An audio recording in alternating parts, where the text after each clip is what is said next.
Good morning everyone. तो देखो भाई, कल मैंने आपको परासरण दाब बता दिया था कि क्या होता है। ठीक है, एक अर्धपारगम्य झिल्ली थी। अर्धपारगम्य झिल्ली से मैंने दो विलयनों को अलग अलग कर दिया था और फिर मैंने कहा था इस अर्धपारगम्य झिल्ली की विशेषता होती है कि ये केवल और केवल विलायक के अणुओं को ही जाने देती है। ये ए ले लिया और ये बी ले लिया। ए में मैंने कहा था शुद्ध विलायक है अपने पास, और बी जो है, बी में अपने पास क्या है, विलयन है। फिर उसके बाद मैंने आप लोगों को कहा था विलयन होने से इसमें क्या हुआ, कंसंट्रेशन जो होगी, विलयन होने से इसमें विलय भी मिला हुआ होगा। विलय और विलायक को तो विलयन कहते हैं, इसका मतलब इसकी कंसंट्रेशन तो ज्यादा हो गई। इस विलयन की कंसंट्रेशन जो होगी वो ज्यादा होगी और इसकी जो कंसंट्रेशन होगी वो कम होगी, यानी concentration of A is less than किसके हो जाए, कंसंट्रेशन ऑफ बी।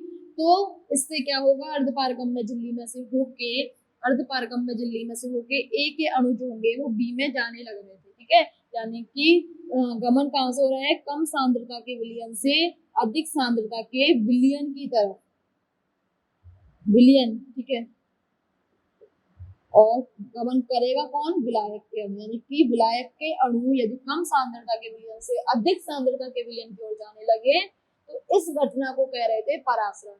और इस घटना को रोकने के लिए जो दाब लगाया जा रहा था उस दाब को हमने बोला था परासरण दाब, यानी कि ऑस्मोटिक प्रेशर। इस ऑस्मोटिक प्रेशर को किस किस तरीके से निकाल सकते हैं, आज हमको वो सारी चीजें देखनी है। ठीक है, देखो, तो वॉन्टहॉफ ने कहा, वॉन्टहॉफ ने देखा कि भाई जिस तरीके से, जैसे मेरे पात्र में गैस के अणु जो हैं भरे हुए हैं, गैस के अणु भरे हुए हैं, और ये गैस के अणुओं पे कोई नियंत्रण तो होता नहीं है, हर दिशा में घूमते रहते हैं। ये पात्र की दीवार से टकराएंगे और दाब उत्पन्न करते हैं। ये गैस के अणु दौड़ते दौड़ते दीवार से टकराते हैं और वहां दाब उत्पन्न करते हैं। इसी तरीके से जब मैंने दो विलयनों को परासरण झिल्ली, सॉरी, अर्धपारगम्य झिल्ली से अलग कर दिया था, तो यहाँ जो विलय के अणु थे ना, विलय के अणु भी इस झिल्ली से टकरा के दाब को उत्पन्न कर रहे थे।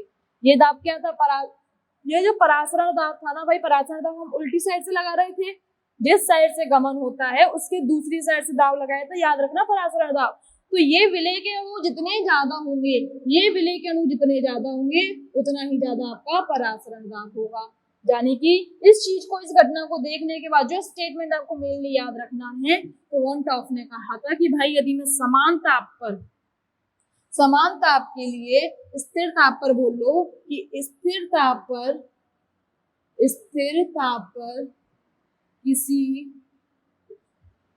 तनु विलयन का जो परासरण दाब होता है, तनु विलयन का परासरण दाब विलय के अणुओं की सांद्रता के या संख्या के, विलय के अणुओं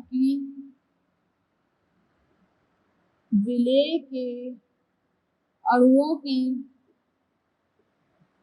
संख्या या विलय की सांद्रता के समानुपाती होता है।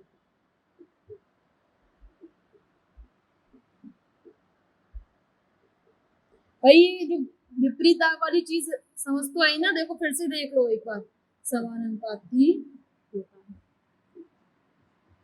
कल भी बताया, आज भी मैंने बताया था, जब मैंने ये पात्र को अर्धपारगम्य झिल्ली से अलग कर दिया था तो विलायक के अणु ए से बी की तरफ जा रहे थे, और फिर मैंने कहा मतलब आप इस रूम से उस रूम में ना जाओ, तो उसके लिए भाई मैं वहां उस गेट को ही तो बंद करूंगी ना, मतलब वहां से मैं आप पे प्रेशर लगाऊंगी।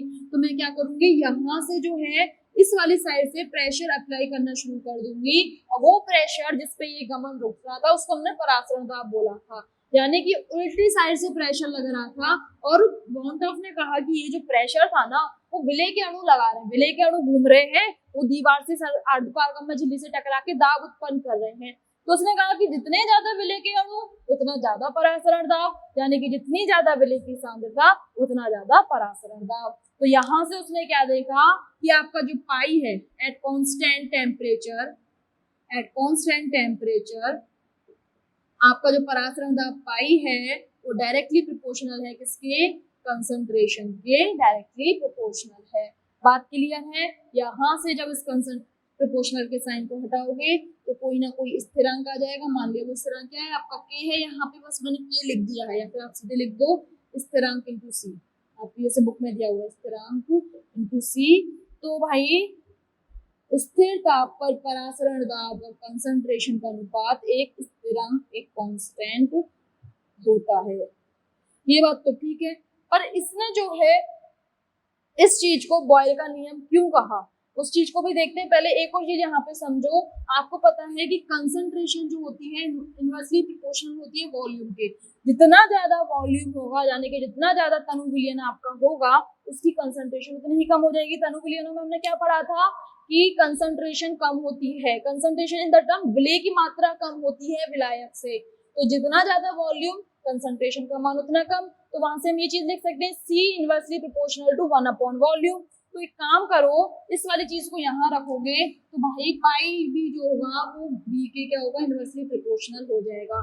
पाई और C का एक जैसा रिश्ता है, तो भाई C यदि B के इनवर्सली प्रोपोर्शनल है तो पाई भी B के क्या होगा, इनवर्सली प्रोपोर्शनल होगा।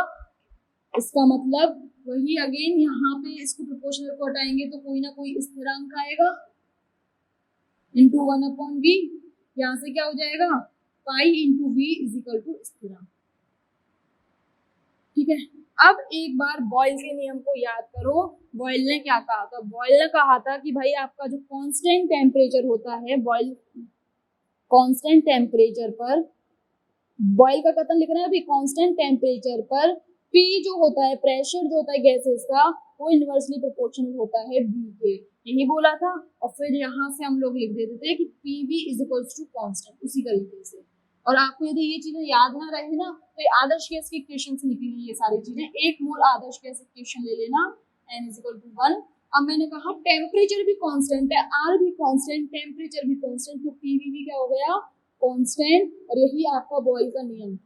बॉयल के नियम में प्रेशर और वॉल्यूम का गुणनफल स्थिरांक था, और वॉन हॉफ ने जो चीज देखी उसमें भी प्रेशर और वॉल्यूम का गुणनफल क्या है, स्थिरांक है। इसलिए इस नियम को हमने क्या, इसका क्या नाम हो गया, वॉन हॉफ बॉयल का नियम। बात क्लियर है। अब भाई बॉयल से उसने निकाला, उसने चार्ल्स के नियम से भी इस तरीके से एक रिलेशनशिप दी। देखो क्या थी, अगली हेडिंग डालना, वॉन हॉफ चार्ल्स का नियम, वॉन हॉफ चार्ल्स का नियम, वॉन हॉफ चार्ल्स का नियम किस पे था, स्थिर दाब पर था। सॉरी, स्थिर दाब पर नहीं था। देखो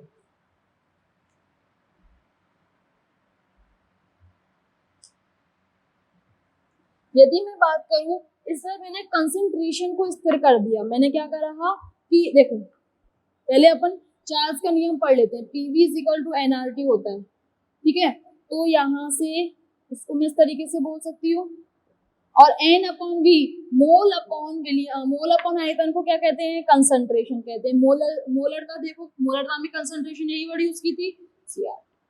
अब मैं कहूँ भाई स्थिर सांद्रता, मैंने ले लिया स्थिर सांद्रता, तो स्थिर सांद्रता पर क्या होगा, C भी कांस्टेंट, R भी कांस्टेंट, यानी कि P is equal to constant का मल्टीप्लाई अगेन एक कांस्टेंट आएगा, उसको मैंने C डैश मान लिया T, तो P directly proportional to T। ठीक है, ये वाली चीज थी।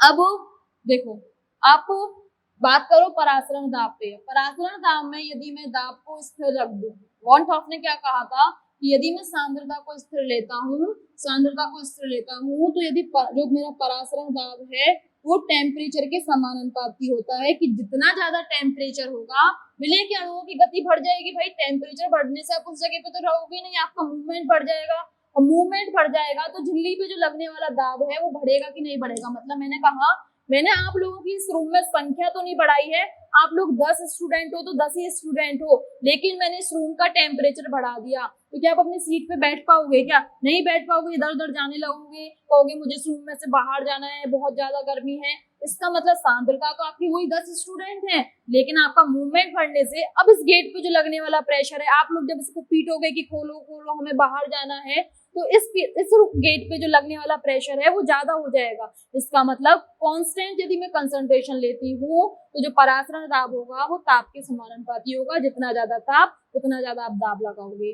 और यही चीज अपनी चार्ल्स के नियम से आई थी कि P डायरेक्टली प्रोपोर्शनल टू किसके आ गया था, P जो हो गया वो डायरेक्टली प्रोपोर्शनल टू T के आ गया, इसलिए इस नियम को क्या कह देते हैं अपन, वॉन हॉफ चार्ल्स का नियम, ठीक है, चार्ल्स लॉ, इस तरीके से। सबको ये बातें क्लियर है? और ये सारी चीजें जो चल रही हैं भाई वो अपनी तनु विलियनों के लिए चल रही है। अब क्या करती हूँ, अपने पास दो इक्वेशन आ चुकी हैं, क्या क्या इक्वेशन आ चुकी हैं कि एक तो अपने पास आ चुका है कि पाई अपॉन सी, सॉरी पाई जो है वो डायरेक्टली प्रोपोर्शनल है कंसंट्रेशन के, एक इक्वेशन तो ये आई थी वॉन ऑफ चार्ल्स के नियम से, और इस वाले नियम से पाई जो है वो डायरेक्टली प्रोपोर्शनल टू टी आ गया इक्वेशन नंबर सेकंड से, ये कांस्टेंट टेम्परेचर पर है और ये कांस्टेंट कंसंट्रेशन पर है, ठीक है, बात क्लियर है। अब मैं क्या करूंगी, इन दोनों नियमों को एक साथ जोड़ के लिख देती हूँ। तो तीसरी हेडिंग आप लोग डालोगे क्या, तीसरी हेडिंग आप लोग डालो वॉट ऑफ विलियनों का सामान्य समीकरण, विलियनों का सामान्य समीकरण,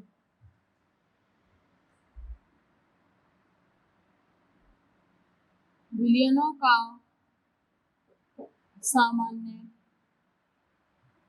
समीकरण, ठीक, देखो देखो यदि मैं अब इन दोनों इक्वेशंस को मिला दूं, पहले तो इन इक्वेशंस को मैं यहीं लिख लेती हूँ, pi directly proportional to C equation number 1 और pi directly proportional to T equation number 2, दोनों इक्वेशंस को जो है मैंने साथ रख लिया, सॉरी, अब इन दोनों इक्वेशंस को मिला दूं, यानी समीकरण नंबर 1 व 2 से, मैंने आपको पहले भी बताया हुआ है, पाई जो होगा वो सी इंटू टी के मल्टीप्लाई के बराबर हो जाएगा। यदि दो चीज आपस में प्रोपोर्शनल है तो उनको इस तरीके से मल्टीप्लाई करके रख सकते हैं, इसका जो मतलब होगा सी रखो या फिर अपना जो मेन नियम था वो क्या था, 1/v था, बाद में 1/v कर दिया था ना अपन लोगों ने, तो 1/v कर दो, तो यहाँ से कर देना भाई, मल्टीप्लाई करोगे तो t/v, इसका अभी भी मतलब यही है, ऐसे खोल के लिखोगे तो अभी भी यही ऊपर वाली चीजें आएंगी, ठीक है, इस तरीके से दो चीजों को साथ में लिख सकते हैं प्रोपोर्शनल को, है ना। अब यदि मैं इस प्रोपोर्शनल के साइन को हटाऊंगी तो एक कांस्टेंट आएगा, तो भाई वो कांस्टेंट लगा दो, वो कांस्टेंट आपके पास आएगा एस, यहाँ पर कांस्टेंट को लिखते हैं भाई किससे, एस से लिखते हैं। अभी तक ये जितनी भी घटना चल रही है वो 1 मोल के लिए चल रही है, किसके लिए चल रही है सारी घटना, 1 मोल के लिए, विलियन के कितने मोल है अपने पास, 1 मोल के लिए है, और यहाँ पे जो एस है वो विलियन स्थिरांक है, एस फॉर सॉल्यूशन विलियन स्थिरांक है, बात क्लियर है भाई सबको। और इसे थोड़ा सा सोल्व करके लिख लो, तो pi into B is equal to S T, जिसे बोलते हैं हम लोग क्या, वॉन हॉफ समीकरण या सामान्य समीकरण, विलियनों के लिए वॉन हॉफ समीकरण, वॉन हॉफ समीकरण या सामान्य समीकरण। देखो अगर किसी को ये सारी चीजें याद भी ना रहे तो आप लोग आदर्श गैस इक्वेशन पे चले जाना, आदर्श गैस इक्वेशन होती है PV is equal to NRT, और 1 मोल के लिए बात करोगे तो पीवी इज इक्वल टू हो जाएगा आरटी, लेकिन हमको पता है ऑस्मोटिक प्रेशर में प्रेशर को पाई से रिप्रेजेंट करते हैं और इस कांस्टेंट को एस से रिप्रेजेंट करते हैं, तो देखो सही चीजें चल रही हैं। जब साइंटिस्टों ने कैलकुलेशन की थी ना तो इस एस का मान लगभग आर के बराबर ही आया था, कि जितना आपका गैस स्थिरांक होता है ना उसका मान उतना ही लगभग जो होता है अपने विलियन स्थिरांक का मान जो होता है वो लगभग गैस स्थिरांक के बराबर ही होता है। तो आप इस दोनों चीजों की आपस में क्या कर सकते हो, तुलना कर सकते हो, बाकायदा सिद्ध किया है उसने ये सारी चीजें, ठीक है। तो यहाँ पे आपका ये खत्म हो जाता है क्या, विलियनों का वॉन हॉफ नियम या फिर पूरा नियम। अब यहाँ पे अपन एवोगाड्रो नियम भी पढ़ते हैं आदर्श गैसों के लिए, तो परासरण दाब में एवोगाड्रो वाला कंसेप्ट भी समझ लेते हैं। नेक्स्ट हेडिंग डालना वॉन हॉफ एवोगाड्रो नियम, बहुत इजी सी चीजें चल रही है ना ये सारी, वॉन ऑफ एवोगाड्रो नियम, वॉन ऑफ एवोगाड्रो नियम। अच्छा इस केस में अपन एक दो केसें लेके चलेंगे, स्थिर ताप की और दूसरा हम उनका जो दाब है उनका जो आयतन है सॉरी वो भी सेम मानेंगे। ठीक है, यहाँ पे बेसिकली मुझे P डायरेक्टली प्रोपोर्शनल टू जो है N लाना है, तो PV is equal to NRT से, भाई एवोगाद्रो का नियम तो यही होता है ना। ठीक है, तो PV is equal to NRT से मुझे वॉल्यूम भी कांस्टेंट रखना पड़ेगा और टेम्परेचर भी कांस्टेंट रखना पड़ेगा। या फिर देखो वॉन ऑफ एवोगाद्रो नियम में क्या होता है, मैंने मान लिया मेरे पास 2 विलियन है। ठीक है, मैंने माना 2 विलियन है A और B, 2 विलियन है। इसके लिए प्रेशर है π1, इसके लिए प्रेशर है π2, इसके लिए वॉल्यूम है V1, इसके लिए वॉल्यूम है V2, इसके लिए टेम्परेचर T1 है और इसके लिए भी जो टेम्परेचर है वो T1 है, या फिर अभी तो T2 भी लिख लो, है ना। और प्रेशर हो गया, वॉल्यूम हो गया, टेम्परेचर हो गया, नंबर ऑफ मोल्स जो है इसके N1 है और इसके क्या है N2। मैंने माना ये जो विलियन है ना मेरे, अच्छा इनके लिए यदि मैं विलियन वाली इक्वेशन लिखूं तो विलियन वाली इक्वेशन क्या आएगी, π1 V1 बराबर S N मोल है, अपने पास इक्वेशन ये थी, N मोल होंगे तो N मोल के लिए इक्वेशन हो जाएगी इस तरीके से। ठीक है, π1 V1 is equals to N1 S T1, π2 V2 is equals to N2 S T2। इसे इक्वेशन नंबर 1 नाम दे देना, इसे इक्वेशन नंबर 2 नाम दे देना। यहाँ तक आप लोगों को कोई दिक्कत नहीं आई होगी। अब मैंने माना कि ये जो A और B जो विलियन है, ये A विलियन और B विलियन जो है ये समपरासरी विलियन है। इंग्लिश में बोलते हैं आइसोटोनिक सॉल्यूशन। आइसोटोनिक सॉल्यूशन, इनकी क्या खासियत बात होती है कि समान ताप के लिए इन सॉल्यूशन में समान ताप के लिए जो इनका परासरण दाब है यानी π1 जो होता है वो π2 के बराबर होता है। यदि दोनों विलियनों को मैं टेम्परेचर की सेम कंडीशन देती हूँ तो इनके जो परासरण दाब है वो भी सेम हो जाते हैं। यानी कि यदि P1 बराबर T2 होगा तो π1 बराबर π2 हो जाएगा। प्लस मैं एक और कंडीशन कर देती हूँ, एक तो ये समपरासरी विलियन है और दूसरा हम कांस्टेंट वॉल्यूम पर भी बात कर रहे हैं, यानी कि दोनों के लिए जो आयतन है वो भी सेम है। तो देखना हमारे पास क्या क्या चीजें सेम हो चुकी हैं। T1 जो है वो T2 के बराबर आ चुका है, π1 जो है वो π2 के बराबर आ चुका है और इस कांस्टेंट वॉल्यूम वाली शर्त की वजह से V1 किसके बराबर आ गया, V2 के बराबर आ गया। एक काम करो, समीकरण नंबर 1 और समीकरण नंबर 2 को डिवाइड करना।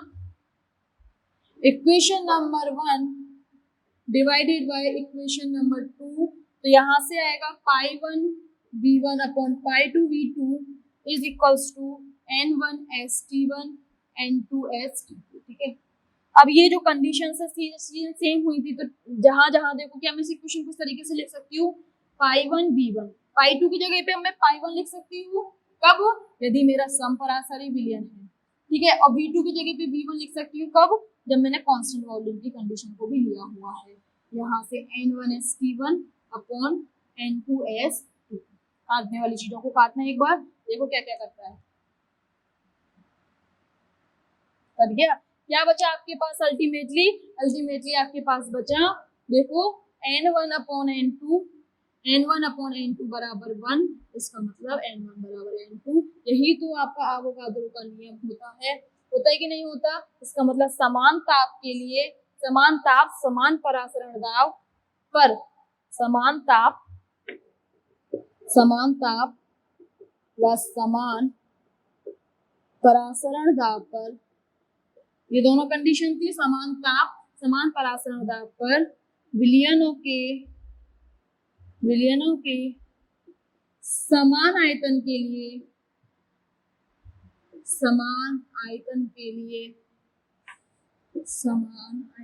लिए विलेय के जो मोल होते हैं, विलेय के मोल या विलेय के अणुओं की संख्या समान होती है।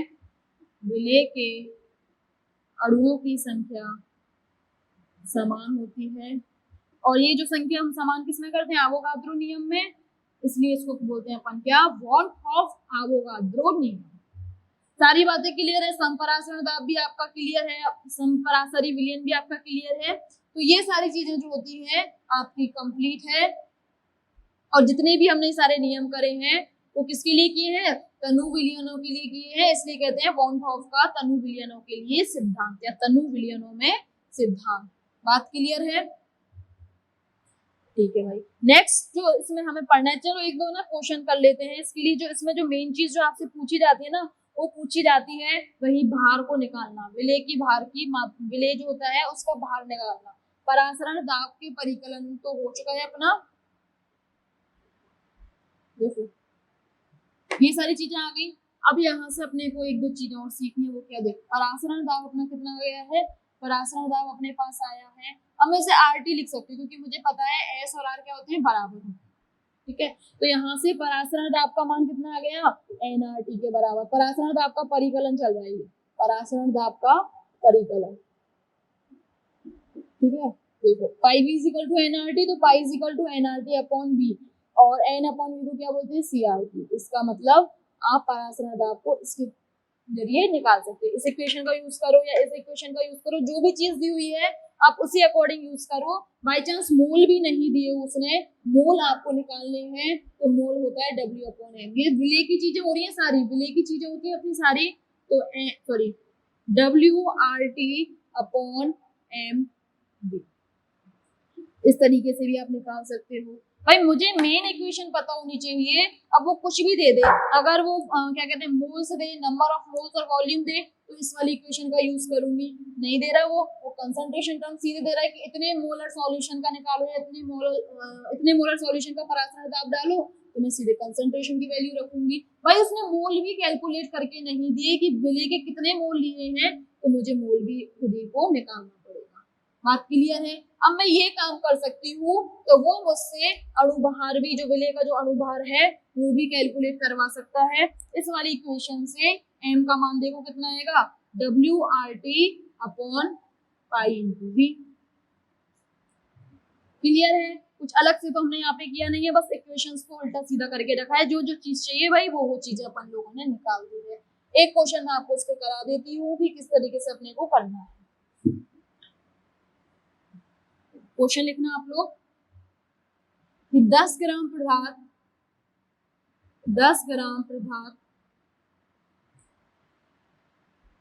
250 ml जल में घुला हुआ है। 250 ml जो वाटर है,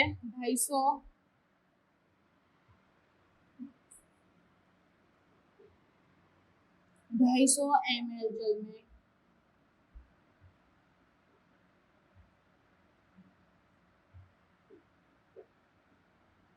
घुला हुआ है।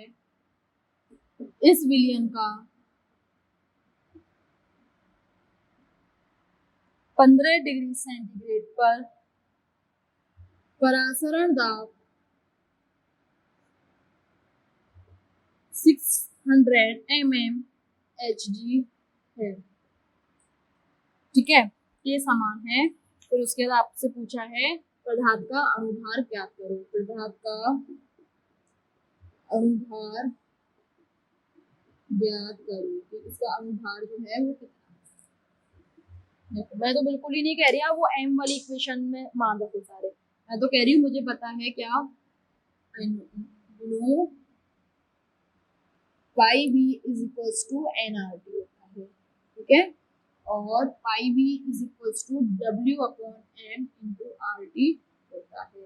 ठीक है, तो यहाँ से मैं क्या करूंगी, m मुझे निकालना है, तो WRT अपॉन पाई। मुझे ये इक्वेशन हमेशा याद रहेगी, क्यों, क्योंकि मुझे PV is equal to nRT हमेशा याद रहती है। बाकी मुझे कुछ नहीं पता याद है या नहीं, पर ये इक्वेशन मैं नहीं भूलूंगी क्योंकि मैं से PV is equal to nRT से याद करा के आई हूँ। अब एक काम करो, जितनी भी चीजें दी हुई है उसे लिख लो। ये 10 ग्राम दिया हुआ है आपको, R की वैल्यू अपने को रखनी है। ये जो वैल्यू दी हुई है ना वो mmHg में दी हुई है, 600 Hg है। इसे ATM में कन्वर्ट कर लेते हैं। ठीक है, तो एक बात याद रखना, एक mmHg जो होता है ना आपका 1 mmHg, इसको पहले साफ करो।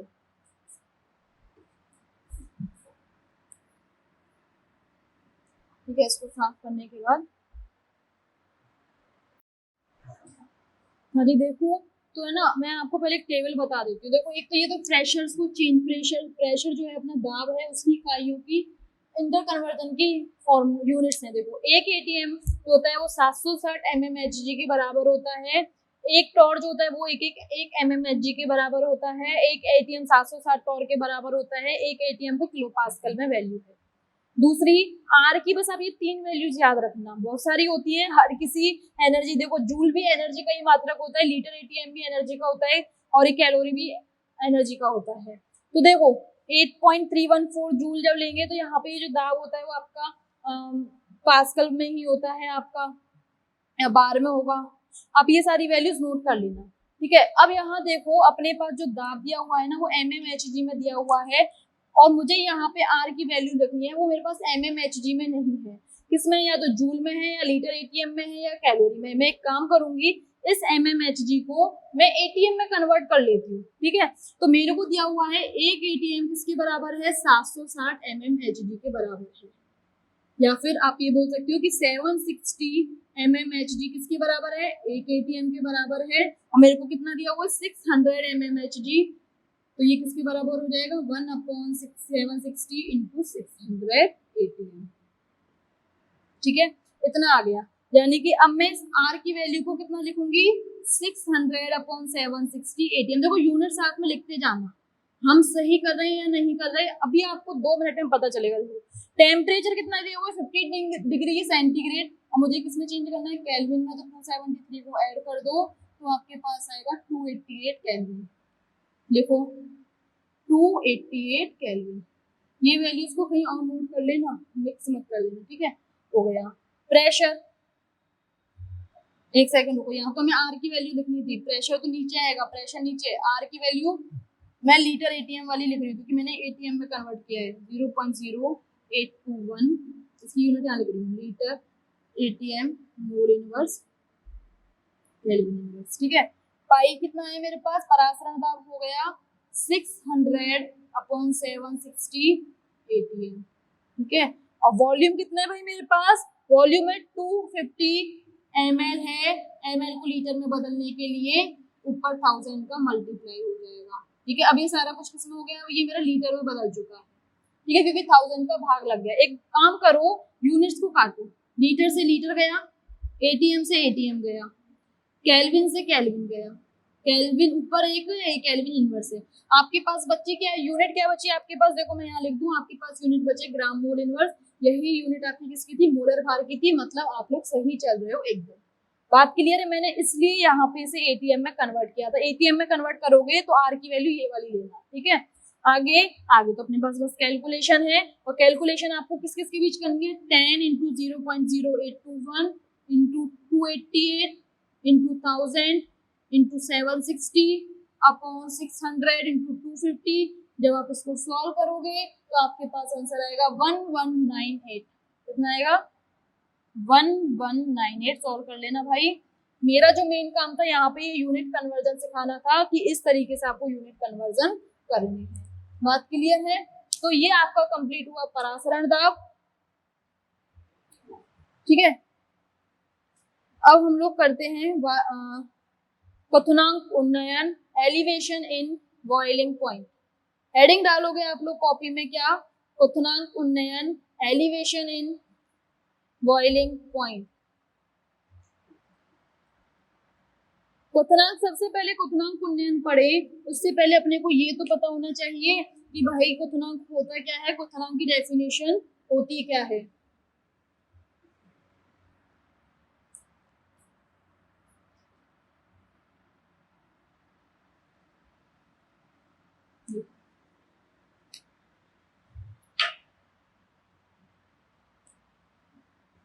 हेडिंग डालना क्वथनांक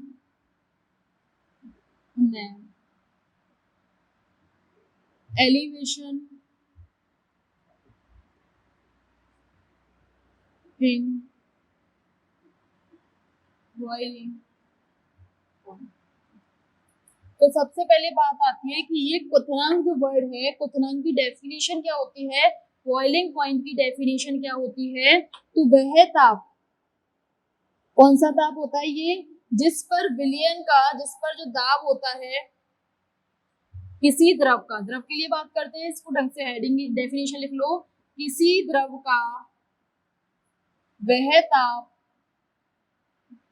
जिस पर उसका वाष्प दाब जिस पर उस द्रव का वाष्प दाब, उस द्रव का वाष्प दाब वायुमंडलीय वाष्प दाब के बराबर, जो उसका सराउंडिंग है, उसके चारों ओर की जो सराउंडिंग है उसके वाष्प दाब के बराबर हो जाए, अपने चारों ओर के वायुमंडलीय दाब के बराबर हो जाए, वायुमंडलीय दाब के बराबर हो जाता है। क्या कहलाता है भाई? बॉइलिंग पॉइंट या क्वथनांक कहलाता है। यानी कि वह ताप जिस पर द्रव का वाष्प दाब उसके चारों ओर की सराउंडिंग या एटमॉस्फेयर के दाब के बराबर हो जाता है, उसे बोलते हैं क्या? Boiling point. और ये जो चारों तरफ का दाब होता है, जनरली इतना याद ना रहे तो कह देना 1 ATM के बराबर हो जाए। ATM फॉर एटमॉस्फेयर, एटमॉस्फेयर बोलते हैं ना वायुमंडल को, 1 ATM यानी 1 एटमॉस्फेयर के बराबर हो जाए, उसे क्या कहेंगे? Boiling point. आप कहते हो कि जल का वाष्प दाब 100 डिग्री सेंटीग्रेड है, इसका मतलब आप ये अंडरस्टूड है कि इस टेम्परेचर पर जो जल का दाब होगा वो किसके बराबर होगा? 1 ATM के बराबर होगा। इस पर जो जल का जो प्रेशर होगा वो 1 ATM के बराबर होगा। ये मेरा है शुद्ध विलायक, अभी मैंने इसमें कुछ भी नहीं मिलाया हुआ है। अब मैंने क्या करा? वाटर में कुछ मिला दिया, वाटर में कुछ मिला के मैंने बना दिया विलियन। ठीक है, वाटर है, ये वाटर के लिए था अपना, ठीक है, वाटर है और वाटर के साथ मैंने कुछ सॉल्यूट के पार्टिकल्स उसमें डाल दिए। हम लोग कल ही पढ़ के आए हैं क्या कि विलयन का वाष्प दाब जो होता है, विलयन का वाष्प दाब शुद्ध विलायक के वाष्प दाब से कम हो जाता है। रीजन पूरा पढ़ के आए थे, कल की वीडियो देखना एक बार। इसका मतलब अब मेरा जो दाब है, इस विलयन का जो दाब है वो 1 ATM से तो कुछ कम हो गया, हो गया कि नहीं हुआ? यानी कि विलयन का वाष्प दाब 1 ATM से कम हो चुका है। इसका मतलब अब इसके लिए जो 100 डिग्री सेंटीग्रेड है वो बॉइलिंग पॉइंट के लिए काम नहीं करेगा भाई। बॉइलिंग पॉइंट तो वो टेम्परेचर है जिस पर दाब किसके बराबर होता है? 1 ATM के बराबर। अब आपका प्रेशर क्या हो गया? गिर गया। सॉल्यूशन का प्रेशर गिर गया, तो मुझे इस सॉल्यूशन के प्रेशर को बढ़ा के कितना करना पड़ेगा? 1 ATM। यानी कि मुझे टेम्परेचर को इंक्रीज करना पड़ेगा। टेम्परेचर को इंक्रीज किया तो बॉइलिंग पॉइंट भी 100 से कुछ ना कुछ तो बढ़ेगा भाई। समझ में आई बात कि क्यों विलयनों का जो क्वथनांक होता है वो बढ़ जाता है? इसी चीज को बोलते हैं अपन क्वथनांक। विलयन के क्वथनांक का मान बढ़ गया क्योंकि विलयन का वाष्प दाब 1 ATM से कम हो जाएगा। अब मुझे क्वथनांक लाना है, तो क्वथनांक लाने के लिए उसे बॉइल करने के लिए उसका प्रेशर कितना करना पड़ेगा? फिर से 1 ATM करना पड़ेगा। मान लो कि यहाँ पे हो गया 0.5 ATM हो जाता है विलयन बनाते। अब मुझे इसे 1 ATM करना है। 1 ATM करने के लिए मैं इसके टेम्परेचर को बढ़ाऊंगी। इसका मतलब अब जो मेरा टेम्परेचर वो 100 ना होके, मान लिया आपने 200 हो गया। जब आपने दाब को बढ़ाया तो टेम्परेचर 200 हो गया, तो अब आपका बॉइलिंग पॉइंट 100 ना होके कितना होगा? 200 होगा। बात क्लियर है? देखो इस चीज को अपन ग्राफ से भी काफी अच्छे से समझ सकते हैं। हम लोग एक ग्राफ बनाते हैं। देखो y एक्सिस पर मैं प्रेशर ले रही हूँ और x एक्सिस पर मैं टेम्परेचर ले रही हूँ। ठीक है, ये P0 जो है ये वो टेम्परेचर है, विलायक का टेम्परेचर है 1 ATM के। इसका क्या मान है? इसका मान 1 ATM के बराबर है। ठीक है भाई, अब क्या करना है अपने को? अपना जो सॉल्वेंट है वो इसी लाइन पे प्रेजेंट होगा। ये मैंने मान लिया मेरा क्या था? सॉल्वेंट है, और इसका जो दाब है वो किसके बराबर है? 1 ATM के बराबर है। सॉल्वेंट का दाब किसके बराबर हो गया? आपका 1 ATM के बराबर हो गया। ये इस तरीके से। अब मैंने क्या करा? इस सॉल्वेंट में कुछ विलेय के अणु मिला दिए। विलेय के अणु मिलाने से क्या हुआ? उसका दाब कम हो जाएगा। P0 न रह के अब कुछ कम हो गया। मान लिया अब जो दाब हो गया वो कितना हो गया? P1 हो गया। विलयन बनाने से उसका दाब कम हो गया भाई मेरा। कम होने से क्या हुआ? कम हुआ। अब मुझे लाना है क्या? Boiling point. एक सेकेंड, यहाँ पे एक तो पहले लिख लेना। P0 के संग का जो टेम्परेचर होगा वो आपका कितना हो जाएगा? TB बॉइलिंग पॉइंट किसका? विलायक का। अब मैंने जब जैसे ही विलयन बनाया तो उसका जो टेम्परेचर है, उसका जो वेपर प्रेशर है वो कम हो गया। इस वेपर प्रेशर को फिर से मुझे 1 ATM करना है। तो देखो भाई, फिर से 1 ATM मैंने किया, और इस बार देखना इस 1 ATM के लिए इसे मान लिया मैंने सॉल्यूशन नंबर 1 है। P1 की संगत सॉल्यूशन नंबर 1 है। जैसे ही मैंने इसे बढ़ाया इसकी संगत देखना, इस एक एटीएम के, ये एक एटीएम वाली लाइन है, इस एक एटीएम के संगत जो टेम्परेचर है वो T1 है। T1 बड़ा है, टीवी से दिख रहा होगा सामने, क्लियर। इसका मतलब जैसे ही आप विलयन बनाते हो उसके क्वथनांक में क्या होने लगती है, वृद्धि होने लगती है। इस बार मैंने और दूसरा विलय मिलाया, मान लिया कि इसका प्रेशर और भी कम हो जाता है, मैंने प्रेशर को और भी कम कर दिया। इस वाली कंडीशन में अब मुझे फिर से इसका दाब कितना करना है, एक एटीएम करना है भाई। तो एक एटीएम करने के लिए मैंने क्या किया, इसका दाब बढ़ाया। दाब बढ़ाने से ये तो हो गया सॉल्यूशन नंबर 2 के लिए। अब देखो इसके संगत जो टेम्परेचर और बढ़ गया, जैसे जैसे आप ताप को कम कर रहे हो वैसे वैसे आपका देखो, जैसे जैसे आपने ताप को कम किया, जब आपका इतना सा अंतर था तो टेम्परेचर में चेंज इतना था, जब आपका अंतर इतना हो गया तो टेम्परेचर में चेंज भी बढ़ गया। तो यहाँ से साइंटिस्टों ने एक चीज देखी और उन्होंने क्या कहा कि भाई जैसे जैसे आप दाब को घटाते जाओगे, विलयन का दाब जितना कम होता जाएगा, या ये बोलो कि जो इस तरीके से क्या कि P0 minus P S, P0 minus P S का मतलब कि जितना ज्यादा विलायक और विलयन के दाब में अंतर होगा, कम होता जाएगा, जितना ज्यादा विलयन और विलायक के बीच अंतर होगा उतना ही ज्यादा अंतर T माइनस T0 के बीच, Tb के बीच में होगा। यदि T मालूम है सॉल्यूशन का टेम्परेचर है, Tb मालूम है शुद्ध विलायक का टेम्परेचर है, तो भाई एक बार फिर से प्लीज इस डायग्राम को देखें। देखो पहले जो अंतर था मेरा विलायक और विलयन के बीच में इतना अंतर था, थोड़ा कम अंतर है, तो यहाँ देखो टेम्परेचर में अंतर इतना, इस बार अंतर देखो इतना हो गया, P2 वाले केस में अंतर ज्यादा हो गया, तो टेम्परेचर के बीच यानी कि क्वथनांक में अंतर भी ज्यादा हो गया। तो यहाँ से क्या चीज आई कि जितना ज्यादा विलायक और विलयन के बीच दाब का अंतर होगा, यानी कि वाष्प दाब में अवनमन जितना ज्यादा होगा, वाष्प दाब में अवनमन है, आपेक्षिक नहीं है, वाष्प दाब में अवनमन जितना ज्यादा, क्वथनांक में उन्नयन उतना ही ज्यादा, क्वथनांक में उन्नयन उतना ही ज्यादा। इस चीज को मैं बोल सकती हूँ डेल्टा P, इस चीज को बोल सकती हूँ मैं डेल्टा T। तो यहाँ से एक रिलेशन निकल के आई, delta T directly proportional to delta P होता है। बात क्लियर है भाई। अब यहाँ पे बस आपको जो मेन चीज रखनी है, आपको ना ये सारी चीजें याद रहेंगी एग्जाम में। एग्जाम में आप लोग कुछ लोग गलती कर देते हैं, इस डेल्टा T को Tb माइनस T कर देते हैं। भाई इसके पीछे का कांसेप्ट याद रखना।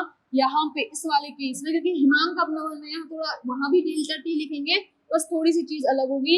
ये भाई क्वथनांक उन्नयन है कि क्वथनांक कितना बड़ा है, और बड़े के लिए ज्यादा वाली चीज में से कम वाली चीज को माइनस करते हैं।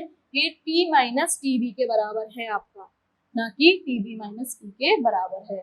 बात क्लियर है इतनी आप लोगों को? ठीक है ना। अब यहाँ देखो, अब वाष्प दाब जो अवनमन था, ये कॉलिगेटिव प्रॉपर्टी थी अपनी किस पे, विलय के जो अपने मोल अंश मोल बिंदु उस पर डिपेंड कर रही थी। तो अपना ये जो क्वथनांक उन्नयन होगा भाई, ये भी क्या हो जाएगा, अपना कॉलिगेटिव प्रॉपर्टी हो जाएगी, अणु संख्या गुणधर्म हो जाएगी। ठीक है, याद करो वाष्प दाब अवनमन वाले दिन उसमें हमने कहा था डेल्टा P अपॉन P तनु विलयन के लिए ये किसके बराबर आया था आपका, XA अपॉन XB के बराबर आया था, विलय की मोल भिन्न अपॉन विलायक की मोल भिन्न। और यहाँ से जब आप इसे सोल्व कर रहे थे, Na upon NB, sorry Na upon NB हो जाएगा ये अपना, एक सेकंड, ये आया था अपना XA के बराबर आया था, delta P upon P XA के बराबर आया था, ये होता है Na upon Na plus B। अब तनु विलयन के केस में हम यहाँ तनु विलयन ले रहे हैं, तो तनु विलयन के केस में डेल्टा P अपॉन P कितना हो गया था, Na अपॉन NB के बराबर हो गया था। एक काम करो, इस Na और NB की वैल्यूज को पुट कर दो, WA upon MA into WB upon MB।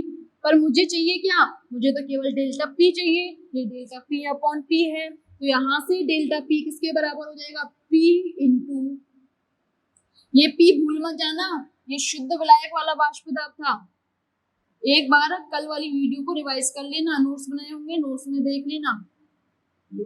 Delta P की वैल्यू इसके बराबर आ रही है, तो डेल्टा टी जो होगा वो इसी के समानुपाती तो है अपना, ठीक है। और इस समानुपाती के साइन को हटाओगे तो एक कांस्टेंट आएगा। लो भाई कांस्टेंट लगा दिया मैंने, इनटू डेल्टा पी, इसकी वैल्यू को पुट कर दो, K P naught into W A upon M A. अब इतनी बड़ी चीजें तो याद रहने से रहे, इतना बड़ा फॉर्मूला किसी को याद नहीं रहता, याद हमें रहती है ये वाली चीज कि क्वथनांक में जो उन्नयन होता है भाई वो वाष्प दाब में अवनमन के समानुपातिक होता है। समानुपाती स्थिरांक को हटा के हमने क्या लगा दिया, के लिख दिया, ठीक है। यहाँ पे जो के है, के क्या हो जाएगा आपका, उन्नयन स्थिरांक हो जाएगा, उन्नयन स्थिरांक। ये क्या हो गया आपका, उन्नयन स्थिरांक हो गया। यदि ये जितनी भी बातें चल रही हैं, यदि मैं ये मानूं इस उन्नयन स्थिरांक की मुझे डेफिनेशन निकालनी है, डेफिनेशन निकालने के लिए मैं क्या करूंगी, डेफिनेशन निकालने का एक ही तरीका बताया है, बाकी सारी चीजें एक आ जानी चाहिए, बस जो चीज हमें निकालनी है वो अपनी लेफ्ट हैंड साइड के बराबर है। देखो किस तरीके से मैं ये मानू, इस इक्वेशन को थोड़ा सा शॉर्ट कर लूं, del T is equal to K P naught, ये एन ए है, ठीक है, और ये मेरा कितना है, एन बी, ठीक है भाई। मैं ये मान लू कि मेरे पास जो एन ए के मोल है वो 1 मोल है, एन ए का मोल कितना है, 1 मोल है, ठीक है। और जो डब्ल्यू है, कैपिटल डब्ल्यू यानी कि विलायक जो है वो भी मैंने 1 ग्राम लिया है, ठीक है। और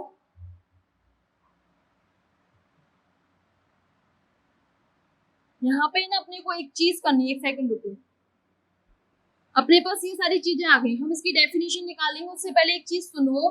अगर मैं कहूँ कि मेरा जो विलायक है वो मैंने फिक्स कर दिया है, विलायक की फिक्स करने से के पी नॉट और मेरा उसका जो अणुभार है वो तो कांस्टेंट हो जाएगा भाई, अणुभार तो बदलेगा नहीं ना, उसको कुछ भी प्रॉपर्टी में चेंज करूँ, और मैंने विलायक को फिक्स कर दिया तो फिक्स विलायक के लिए ये सारी चीजें कांस्टेंट आ गई, क्या, के पी नॉट और M B.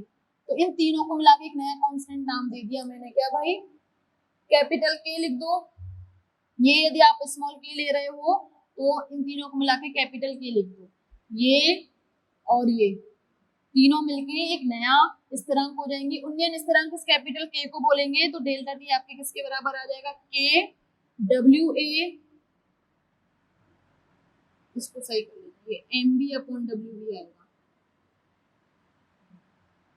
Upon M A into W B, ठीक है, इसके बराबर आएगा। किसी भी यदि मैंने विलायक को फिक्स कर दूं कि शुद्ध विलायक के लिए के तो पहले से ही स्थिरांक था, शुद्ध विलायक के लिए उसका वाष्प दाब भी फिक्स होगा, उसका अणुभार भी फिक्स होगा, यानी कि इन तीनों का 3 कांस्टेंट का मल्टीप्लाई करके भी एक नया कांस्टेंट ही आता है, तो वो नया कांस्टेंट कैपिटल के है, जिसको मैंने उन्नयन स्थिरांक बोला, या इसी को बोलते हैं क्वथनांक स्थिरांक। उन्नयन स्थिरांक या क्वथनांक स्थिरांक की बात है, कुछ भी कह लो, क्वथनांक स्थिरांक, ठीक है। ये हो गया आपके पास। अब मैंने क्या कहा, इसको मैं इस तरीके से लिख सकती हूँ, ये क्या हो जाएंगे मेरे विलय के मोल हो जाएंगे। मैंने माना विलय के मोल 1 मोल है और विलायक की मात्रा 1 ग्राम है, ठीक है। तो इस केस में डेल्टा टी किसके बराबर आएगा, के बराबर आएगा। तो हम लोग क्या कहेंगे कि भाई यदि 1 ग्राम विलायक में, यदि 1 ग्राम विलायक में 1 मोल विलय को घोला जाए, और ये विलय कैसे होता है, अवाष्पशील विलय होता है।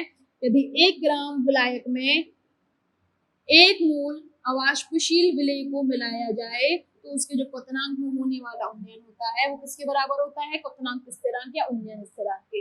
पर हकीकत में 1 ग्राम विलायक में 1 मोल को मिलाना इजी नहीं होता है, तो हम 1 ग्राम की जगह पे, हम लोग 1 ग्राम की जगह पे क्या लेते हैं, 1000 ग्राम ले लेते हैं। अब देखो अपने पास क्या चीजें हो गई, इस चीज में सारी चीजें पुट करो, डेल्टा टी कितना हो गया, एन ए तो अपने पास 1 ग्राम 1 मोल ही है, के इंटू 1/1000, क्योंकि 1 ग्राम में 1 मोल विलायक को मिलाना, 1 ग्राम होता सर कितना है, ठीक है, तो उसमें मिलाना इजी नहीं होता, तो मैं 1000 ले लेती हूँ, यानी कि के अपॉन 1000, और ये भी कांस्टेंट ही होता है क्योंकि किसी नंबर का भाग दिया है, तो उसे बोल देते हैं अपन लोग के बी, और इसको बोलते हैं अपन लोग क्या, मोलल उन्नयन स्थिरांक, मोलर उन्नयन स्थिरांक अपन लोग बोलते हैं।